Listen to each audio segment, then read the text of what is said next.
Embodied Astrology for full moon in Virgo on March 18th, 2022. That is so boring for me to say. Every time I announce that at the start, I just want to roll my eyes and go, la, la, la, la, la, la. So let me give you something exciting to look forward to in this conversation. 1, I want to talk about evolution of relationships. 2, I want to talk about the dark goddesses are dancing loudly. Kali is conjunct this full moon. This is not something we can ignore. Also squaring 2 other extremely powerful dark goddess points in the sky. I want to talk about that, what that means for your life, how we can lean into the grace-filled aspects of that. I want to talk about Virgo in the higher octave of Virgo. So we oftentimes will see Virgo in the mundane realm of detail-oriented, very logical, can be very critical, but can look at ways to improve systems and improve things. But there is a much higher level octave expression of Virgo, and it's the Earth Priestess. It's the Earth Priestess. It's like when I talk about the archetype of Vesta, why are we not talking about Vesta as Vestal virgins, as priestess energy? Why are we not talking about Hygeia as Kundalini goddess of awakening? We consider her the hygiene goddess. What? This is Kundalini goddess of awakening. So I want to bring in this Virgo aspect and this Virgo full moon and give us a way of working with this energy, almost invoking this energy. Activating this energy within ourselves, within our worlds. There are so many gifts in Virgo Earth Priestess energy, but we just don't know how to get there. We get stuck in a lower expression, not lower, but just a more mundane, day-to-day consciousness level of Virgo. So I want to talk about that today. I want to talk about big thinking and really just kind of give us this, open this door to Mercury conjunct Jupiter during this full moon, and how we have this opportunity for creative thinking, bigger thinking, expanding of the mind. How can we open our mind? How can we expand the mind? There's also this aspect I'm feeling around, not even feeling, it's in the chart, but what's coming in this moment when I'm feeling into what serves this conversation is talking about this Pluto-Eris square to Homer, who is the Hawaiian goddess of fertility. They are all very much a part of this astrological new year. So this is the moon, and that Pluto-Eris square with Homer, that's very much part of the full moon energy. But here's the deal. This conversation is going to extend into the astrological new year. So March 18th is the full moon. March 20th is the astrological new year. Astrological new year is when the sun moves into Aries. And for some, that really marks a new year for us. We actually really feel this ending point and beginning point, because that's when we get to the end of the zodiac. Like right now, if you're watching this before March 20th, we're at the final days, the final degrees in the zodiac before we move into Aries, which is a reset point. So feel into how that feels for you. If the calendar, January 1st, doesn't always feel like a fresh start or a new beginning to you, there might be a reason why, right? You might be more attuned to the astrological new year than you are to the collective new year, the Western world new year, the calendar new year. So just feel what that feels like in your bones. That's a really great practice to do around this time, is to feel, get outside. I think that's really helpful to connect into our deeper rhythm, to connect our bodies, which we are nature, we are an aspect of nature, but we, a lot of times we live in conditioned air, we live under fluorescent lights, we live in front of screens, we aren't really allowing ourselves, our bodies, our minds, our energy to connect into our natural world. So getting your feet on the earth, going outside, looking at the stars, looking at the moon, being outside in the sun, when you can, where you can, and really just giving yourself some time to go, what does this feel like in my body? Does this feel like a new year, and how can I honor that? So that's practice number 1. All right. We've got a lot to cover, and I'm trying to keep these a little shorter and a little sweeter and a little tighter. So, theme that I would say for this full moon / this astrological new year, so this, let's say if it's the astrological new year for 2022, theme that I would say is grace-filled transformation. There's a lot of grace. There's a lot of transformation coming. And we also need to honor, or I invite us to really honor, that transformation isn't always easy. It can be grace-filled, but even if it's grace-filled and it's transformation into being more loving, transformation into being more conscious, transformation into being a being who is capable of manifesting what it is that we're really longing for on a soul level, transforming into that isn't always, it can sometimes feel turbulent. And so want to honor that and talk about that, but I really want to bring in this grace piece, and I want to do it through first the Virgo. I want to do it through the Virgo full moon first. I think that's such a beautiful place to go into these maybe 4 or 5 different aspects that we'll touch into. If you were to think about a very earthy, grounded, soulful woman, right? You like a very, just feel like you watch a woman, her hips, they swagger, she's grounded, she's earthy. You might feel her as like Gaia-ish, like great mother energy. You might feel her as medicine woman, but she has this real like, I know who I am. I love who I am. I love my big hips. I love the way that I walk through the world. I love my belly. I walk through this world soft, relaxed. My throat is soft. My heart is full. My belly is soft. I am fucking here, right? Feel into just that energy, and feels right for you. This is an embodied practice. Walk around your space like that. It will start to activate this earthy feminine aspect, right? Earthy feminine. And earthy feminine, there's a flow, right? There's a flow. I'm in my feet, I'm in my lower body, and there's this flow, like I'm in touch with nature. I'm really in touch with the rhythms of nature. And so you feel that. That's Virgo, earth sign Virgo.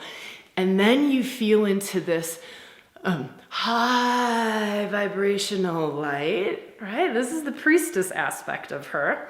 This high grace, high light, high vibration. And part of Virgo's gift when we open to this higher octave of Virgo is that she has the capacity to call it in, bring it into the whole of her body and ground it, right? That's part of like a Virgoan Earth Priestess gift. And I'll post some links in our Facebook group. We've done a lot of work around her in ReWilding over the years, and I know that we have a Pinterest board and we have some other different things that we can share. So if you're part of the Facebook group, kind of look out for these around this full moon, this astrological new year, March 18th to 20th. We'll put some links in there. If you're not, there's a link in the description to join our Facebook group. It's obviously totally free, and it's a beautiful community. Okay, so what Virgo, this is a practice that you could do or feel into, is like What? And this is, let's just be honest about this. Most of us are ungrounded as fuck. Most of us have not done first, second, third chakra work to even be able to begin to bring in this high vibrational light that's being asked of us, right? We are about to walk into April 12th, which is when Jupiter conjuncts Neptune. For most, this is gonna fry people out. But here's the thing. I'm not saying this in a bad way. I'm saying this almost as inspiration. Like, get into the lower chakras. Get your ass grounded. Get your butt grounded so that you are able to be in physical form, be in a body, have a relationship, have a career, be creating in the world, be participating, because whether we like it or not, we did sign up to be human this go around. Like, we did sign up. This sucks. Like, whether we like it or not, right? We signed up to be here at this time. You're still here, so you haven't checked out yet, right? Like, I don't know. Like, let's make the best of it if we're all going to be stuck in this tumultuous, insane time of transformation where a lot of shadow shit is bubbling up to the surface in politics and government and countries and all of this stuff, right? The world's doing shadow work. It's doing shadow work. It's doing the evolutionary shift, but it has to, like, this is just part of it. If we're going to be here, let's fucking love it. Let's enjoy it. We have the capacity to enjoy it.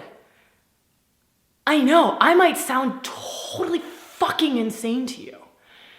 Totally fucking insane to you.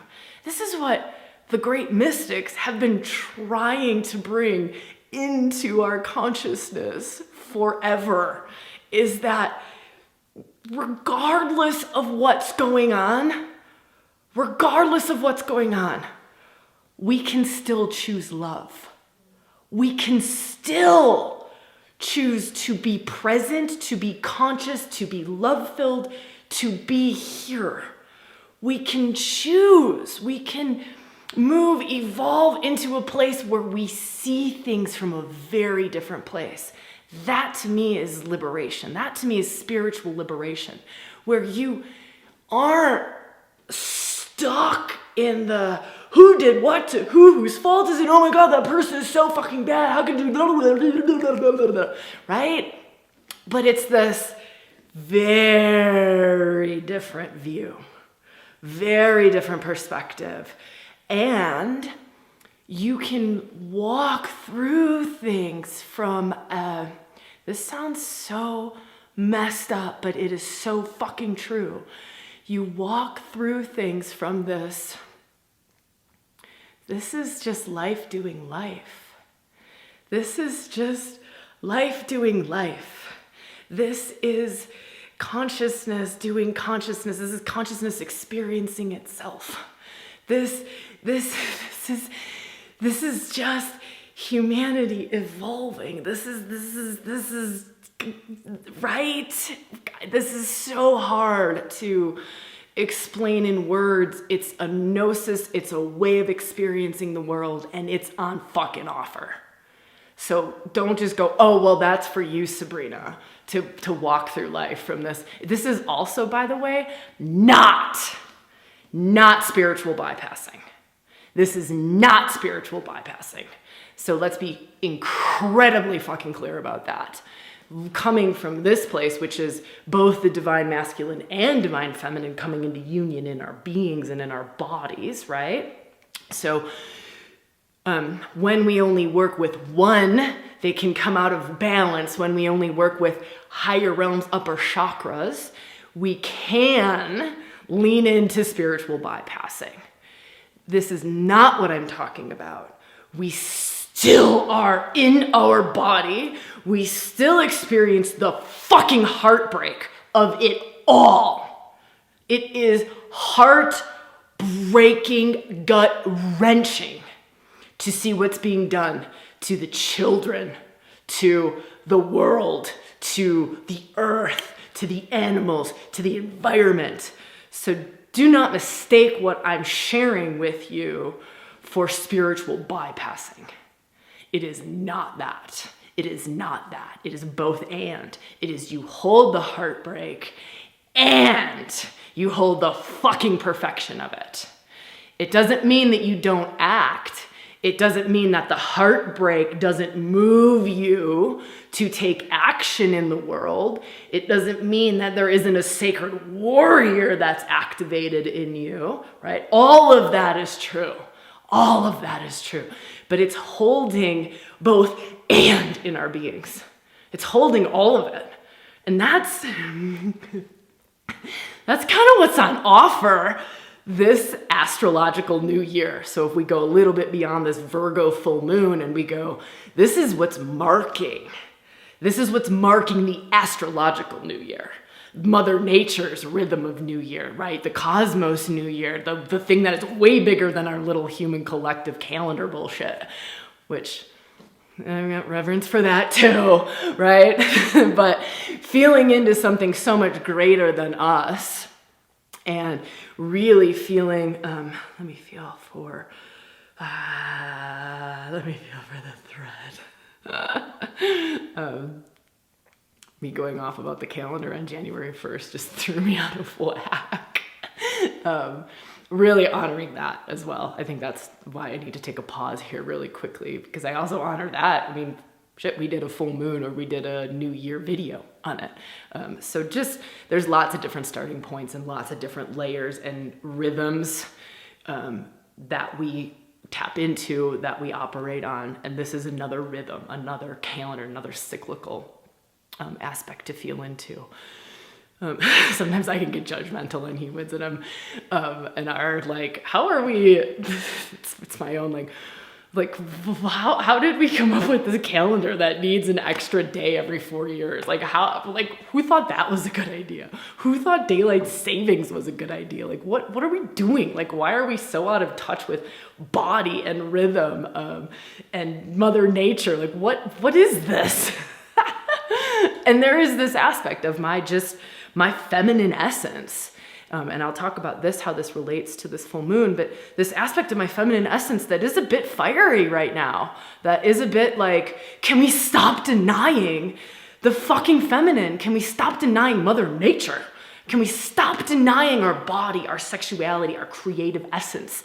Can we stop denying this? Can we stop denying her, which is life force, all of life itself, every expression of life? Can we stop fucking denying her?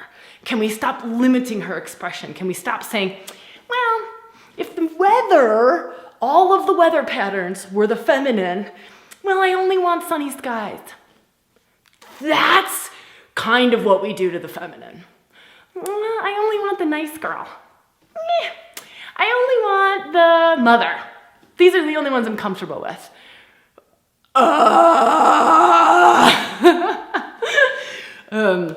So this is also a part of this astrological new year and of course this full moon in Virgo. It being Virgo, the Earth Priestess, there's a demand for connecting into natural rhythms, a rhythm way beyond some collective consciousness that we decided was a rhythm, right? It's like when we get out of circadian rhythm, how messed up we get when we get under too many fluorescent lights, when we spend too much time on the screens, right? We get out of the greater rhythm. We get out of our body's rhythm. We're not sleeping well at night. For those of us who are still menstruating monthly, we get all messed up, right? All sorts of weird rhythmic things. We can't get pregnant because we're not connecting in to life force. So there is this aspect of real demand. Hold on, there's a few different threads like weaving in together. Let me stick with the feminine. Real demand for sacred feminine reclamation this year. Real demand during this moon and this whole astrological year is this, let me feel how I can walk into this. Where are the parts of our feminine? This does not relate just to women. Where are the parts of our feminine that we have repressed, denied, pushed away, judged, shamed, told was not useful. So this is a practice you could do. You could go, I can go back to, I always give this example of when I was in 7th grade, I played the flute. Right? Very feminine. For me, it was very feminine. Playing the flute was very feminine. And just being in that section of the band, playing the flute was so feminine. And then kind of went through this phase of like, oh wait, but the feminine isn't good. Like the feminine isn't good. It's not good for me to be soft. It's not good for me to feel all that like what I was feeling in the flute section. And so I think it was 8th grade. I think it was 7th grade to 8th grade, or maybe 6th grade to 7th grade. One of those, who cares? I then went, oh my gosh, it's more valuable for me to play something more masculine. This is so weird. It's such a silly, stupid example, but we can think about things like this in our life. So I played the trumpet. I hated the trumpet. I was actually really good at the flute. I was like chair number 2 in the flute section. And then I went to the trumpet and I was the last chair, obviously, because I just started a new instrument. I was terrible. And I hated it. I was like, well, this is just not, this is like, it was like, what? But it was, to me, that was more valuable. So silly, crazy little example, but all of these ways that we, in little tiny, like micro decisions, right? Where we, the society, our peer groups, our families, our social conditioning, where it steered us away from full expression of the feminine. All the times we got slut shamed. Okay, your sexuality in women, bad, unless it's for a beer commercial, right? Unless we're using it to sell something, still bad, right? Like bad. So think of our religions and maybe traditions that we grew up in, and ways maybe where our emotions, because the feminine is an emotive being, there is wisdom, extreme wisdom in our emotions, extreme wisdom in our emotions, and where we had to bottle them up, repress them, and now where they're all kinked up, locked up, and they come out super fucked up. So the wisdom is buried underneath the pain and the grief and the fear and the rage and the repression and the anger. So they're not actually wisdom emotions. They're still like puking out the anger from age 5. So this, let me talk about this. This is the purification process. So remember how I said this is grace-filled transformation? In the transformation is a purification process. It's purifying the repressed emotions, the locked down gifts, the locked down abilities, the locked down capacities. It's like clearing out the shame that was placed on top of them, clearing out the pain of that. So we place shame on top of sexuality. Let's just use sexuality. It's a great example of it. The shame on top of sexuality, right? And so then that what else festers there? So it's just like raw, innocent sexuality. Let's just go back to that for a moment. Like innocent sexuality. And you can go masculine or feminine. We're definitely sticking in the feminine though, because I want to talk about these 3 dark goddess aspects. But the sexuality in the feminine, it's fucking innocent, right? It's like, it's innocent. This is part of our bodies. This is part of our creative essence. This is how we bring souls into the fucking world. It's necessary to bring souls into the world. How is that not a beautiful thing? I don't understand that. How is that not like the most beautiful, awe-inspiring, majestic, glorious thing? I don't know. I don't know how we twisted that up so bad, but we sure did. But then we place wrongness on top of that. We place your animal instincts are wrong, your body is wrong, you shouldn't be blah, blah, blah, blah, blah, blah, blah, blah, blah. And then it turns into this whole big thing. So the purifying is layer after layer, layer after layer, layer after layer, layer after layer, everything that got placed on top of it to come to like this, I always call it that's like 3 stages, right? Dormant, distorted, divine. So it's like dormant because we just locked it up.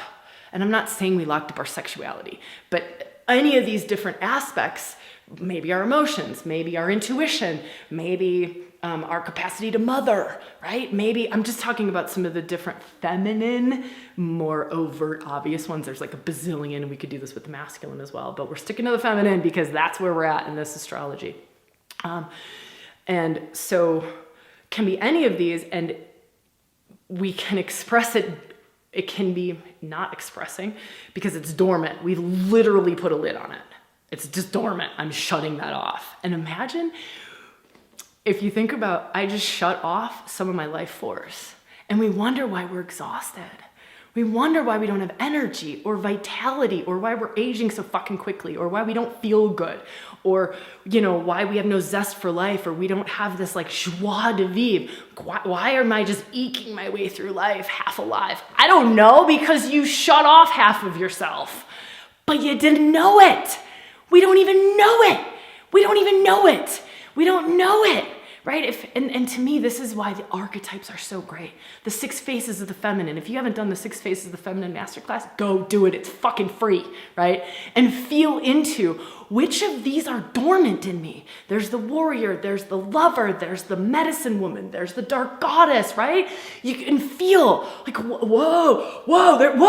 way more to me. Fuck, this is why I'm not getting pregnant. This is why I have no purpose in life. This is why I don't feel loved or seen or nourished. Fuck, this is why I don't feel alive. This is why I can't sleep at night. This is why I'm getting all of these weird illnesses like breast cancer, right? This is why I'm not like coming into a natural rhythm with my cycle, right? All of these things.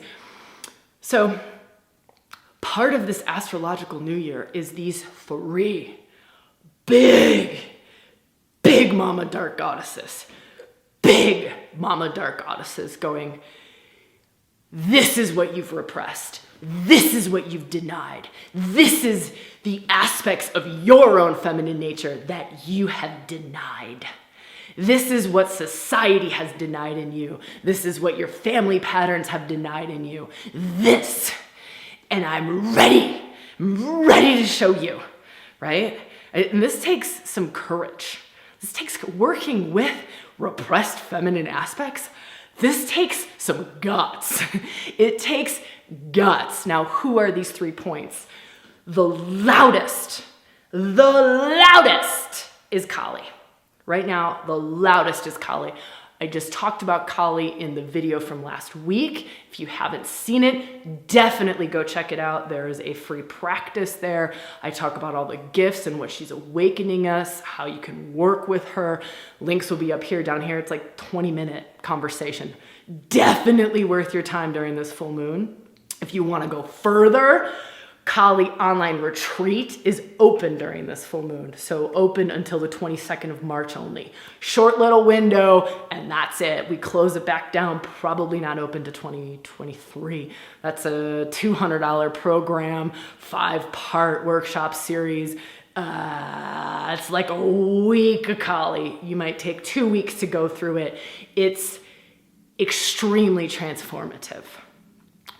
Kali, I won't talk too much about her here because you can go check out the retreat, the online retreat. There's a video in there too. There's like a 4-minute video. That's worthwhile watching. Even if you don't want to do the retreat, just go check that out. We'll put a link and we'll say like video, workshop video here in the links below and up here so you can go right to it. So I won't talk too much about her, but it is, she has such a precision to her. So when working with the dark goddesses and the different flavors, the different aspects of them, the different Shaktis, Kali has this precision, this precision of going, this is the place that is in your highest good right now for your soul's evolution. That's the gift of Kali.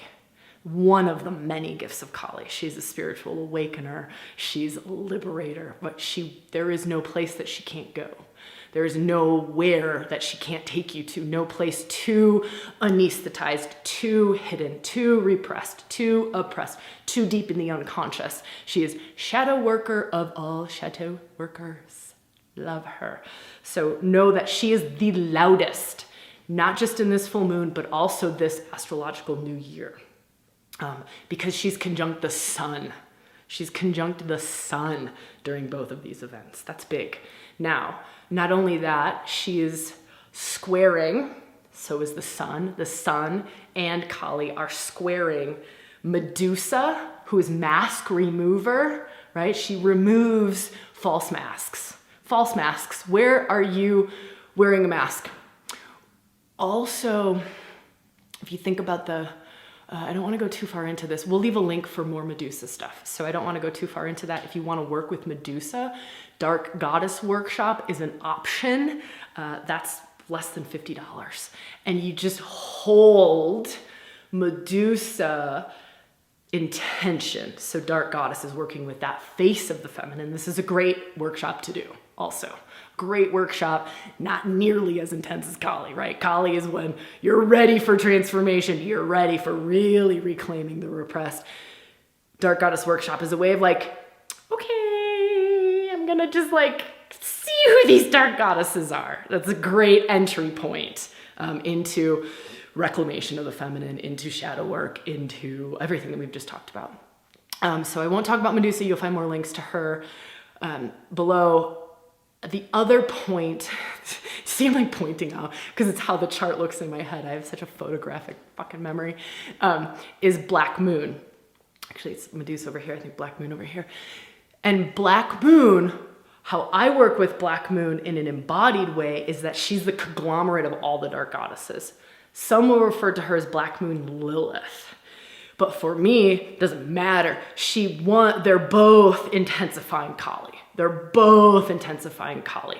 Kali will be the loudest of the dark goddesses in the astrology. Maybe not on your personal journey because it's hitting all different points for us and we're at all different points in our spiritual journey. But those are, I'm just feeling Lilith now in that Black Moon Lilith point. Some of you might be feeling Lilith too, and I'm just thinking about our Lilith online retreat. Anyways, we're not opening that. That's not open. Kali's open right now. But that's the dark goddesses. Let me just check our time here. I am pretty much out of time. So let me feel into, I want to talk about relationship evolution quickly. So we have, during this astrological new year, we have Mars and Venus who are squaring Uranus. This is on the full moon, and it's also this astrological new year. They are, to me, this is Uranus bringing in revolution and evolution into relationships. Mars and Venus, masculine and feminine, and intimate relationship. So I really want to, I've talked about this in the past, but really highlight evolution of relationships for this year. What is a truer, higher expression of relationship? How can we come into partnership, intimate relationships, sexual relationship? This is not man and woman, right? How do we come into these relationships in a way that represents who we are collectively now, who we are consciously now, as we all are embodying more of our feminine and more of our masculine? We're really becoming the sacred androgyne, where we're holding both. It's what's happening, right? It's what's happening. You're watching it even on very mundane levels of the younger generations going, there is no gender. Like, what the fuck's wrong with you people? Like, and you can disagree with me on this. I think it's so beautiful to poke at all of these things. And really, I see that as just a very physical, surface level expression of what's consciously happening. And as we reclaim whole self, to me, whole self includes masculine and feminine, the wholeness of it all. Doesn't mean that we have to express a balanced thing all of the time. I'm not saying that. You can find other videos where I talk more about this, but really what kind of relationship supports our evolution? We have evolved consciously. We have evolved in our bodies, in our beings. the amount of divine energy that we can hold, the amount of grace, the amount of light, the amount of consciousness that we can hold, the amount of soul essence that we can hold, like embodied soul essence that we can hold, is changing. It's increasing. It's increasing. To me, this is also what this Neptune-Jupiter conjunction is this real increase, and it might throw people off the planet. Like, it might really whack you out. So really leaning into grounded practices. How do I bring this in? How do I bring this in? How do I bring this down? Lean into Virgo Earth Priestess. Lean into lower chakras. By the way, Kali Online Retreat is a great way to work through lower chakras, right? Where I was saying, like, most people have never even touched lower chakras. Like, you can't be grounded. You can't bring the grace in past your fucking throat. If you can even get it to your throat, oh, cool, my third eye is really open. Great. Great. We have a lot of open third eyes, but no body to go with it. No heart to go with it. No belly. The base chakra, which is safety and security, will sabotage any action you try to take because it doesn't feel safe yet. Because we haven't brought the vibration down there yet. So that's something to work with. Again, purifying, working with lower chakras. Dark goddesses are beautiful for that. Very, very powerful for that. Let me feel if there's anything else. Mercury, Jupiter, big thinking. It expands our thinking, creative thinking, opening us up to new possibilities, new ways of thinking. I now actually have to go because I have pushed the time, and people have just arrived at the retreat center. So I'm going to leave you on that note. Big thinking, creative thinking as a way of solving problems.